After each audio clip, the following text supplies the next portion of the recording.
Bismillahirrahmanirrahim.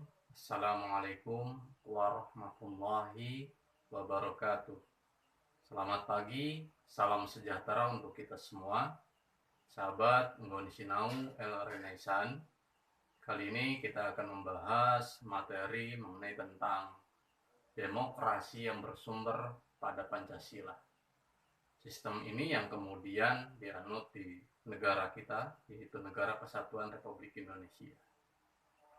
Mengenai tentang demokrasi, tentu bukan merupakan sesuatu hal yang tabu lagi. Artinya, sering diungkapkan, sering didengar, sering dibahas, dan lain sebagainya. Akan tetapi, ketika ada pertanyaan-pertanyaan yang paling mendasar mengenai tentang apa itu demokrasi dan lain sebagainya, tidak sedikit juga yang mengalami kesulitan.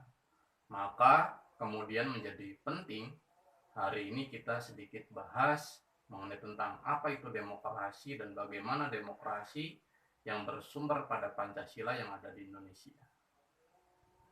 Pertama, bahwa para ahli cukup banyak yang mengungkapkan tentang apa itu demokrasi, seperti Abraham Lincoln, Samuel Huntington, John Locke, dan lain sebagainya. Secara umum, bahwa demokrasi ini berasal dari bahasa Yunani, ya, demokratia, ya, atau demokrasi ini terdiri atas dua suku kata. Ada demos yang berarti rakyat, ada kratos atau karatein yang berarti kekuasaan atau pemerintahan. Maka dapat disimpulkan bahwa demokrasi adalah kekuasaan ada di tangan rakyat. Lalu beberapa teori para ahli tadi, seperti Abraham Lincoln misalnya, mengungkapkan tentang teorinya demokrasi, bahwa demokrasi ini adalah pemerintahan yang dijalankan dari rakyat, oleh rakyat, untuk rakyat, atau government from the people, by the people, dan for the people. Kemudian selanjutnya misalnya menurut Aristoteles, bahwa yang menjadi prinsip dalam pemerintahan demokrasi itu adalah kebebasan. Tapi tentu kebebasan bukan kebebasan yang tanpa batas, tapi kebebasan yang kemudian diatur. Karena pada prinsipnya kebebasan dalam teori demokrasi adalah kebebasan yang dibatasi oleh kebebasan orang lain. Kemudian misalnya menurut John Locke misalnya ya, bahwa demokrasi ini merupakan pemerintahan yang memberikan sebuah kesetaraan dalam konteks ekonomi maupun sosial. Ya. Nah, maka kemudian pemerintahan itu dikatakan pemerintahan yang demokratis. Atau misalnya menurut Samuel Huntington, bahwa demokrasi itu ada jika para pembuat kebijakan kolektif ini lahir daripada sebuah pemilihan secara umum, ya, yang dilakukan secara adil, jujur, terbuka, dan berskala, ya.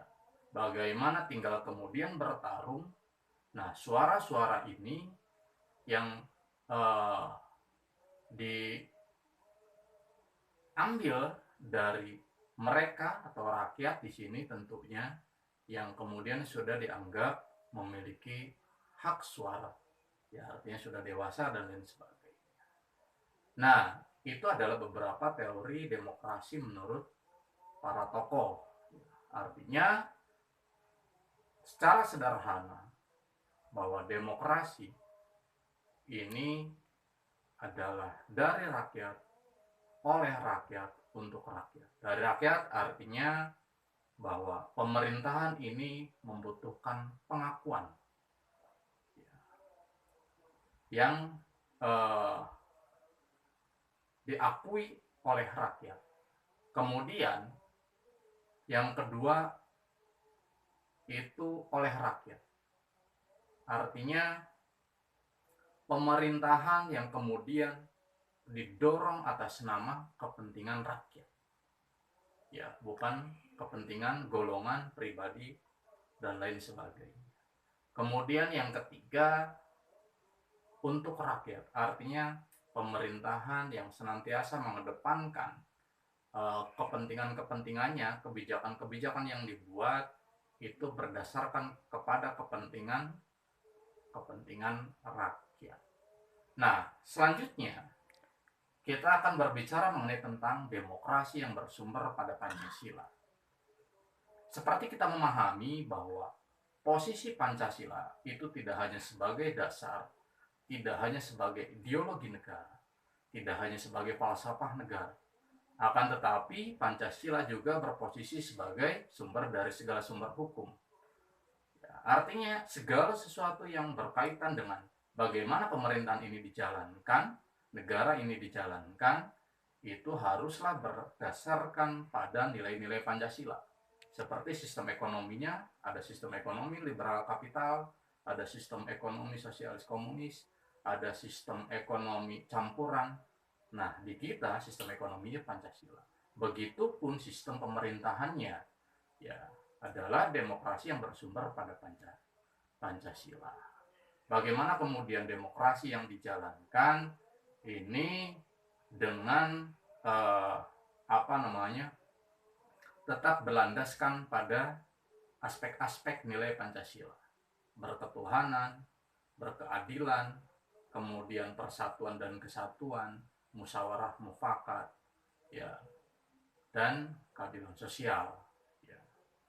Artinya negara kita mengakui ada beberapa agama secara konstitusi. Kemudian bagaimana negara kita dengan sistem demokrasinya ini menjunjung tinggi hak-hak asasi manusia.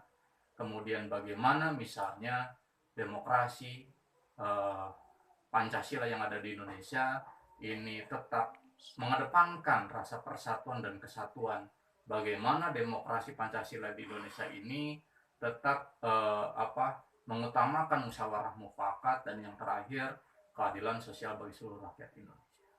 Nah, kalau misalnya kita lihat bagaimana kondisi hari ini, saya kira ada upaya pemerintah yang terus dilakukan bagaimana agar menjadi lebih baik dari pemerintahan sebelumnya untuk keadilan sosial. Kalau dulu Jawa sentris, ya kalau sekarang Indonesia sentris. Bagaimana misalnya infrastruktur, bagaimana misalnya pendidikan yang merata, bagaimana kemudian hak-hak atas kesehatan dan lain sebagainya. Itu kemudian menjadi perhatian penting pemerintah hari ini. Nah, kemudian selanjutnya bahwa penting untuk kita menjaga demokrasi. Kalau kemudian misalnya ada salah atau kemudian ada kekurangan, silakan saja dikritisi, tentu melalui cara-cara yang konstitusional. Ya, mengkritik boleh, yang tidak boleh kemudian misalnya dengan cara-cara yang inkonstitusional. Ya, misalnya dengan cara vandalisme dan lain sebagainya, atau mencaci atau hoax, firehouse of falsehood, dia kemudian tidak boleh. Ya. Nah, kalau misalnya kita perhatikan menurut Cak Nur misalnya ada beberapa unsur dalam teori demokrasi. Di samping memang adanya transparansi, kemudian menjunjung tinggi hak asasi manusia, juga trial and error, artinya salah kemudian mencoba, salah kemudian mencoba. Ini adalah sesuatu yang sangat wajar saya kira dalam dalam negara yang kemudian menganut tentang demokrasi, termasuk salah satunya adalah di Indonesia. Anggap saja bahwa ini adalah bagian daripada proses pendewasaan bagaimana negara kita dalam uh, perjalanan demokrasinya. Ya, karena ini saya kira bukan hanya harapan para paning padar, tapi harapan kita semua.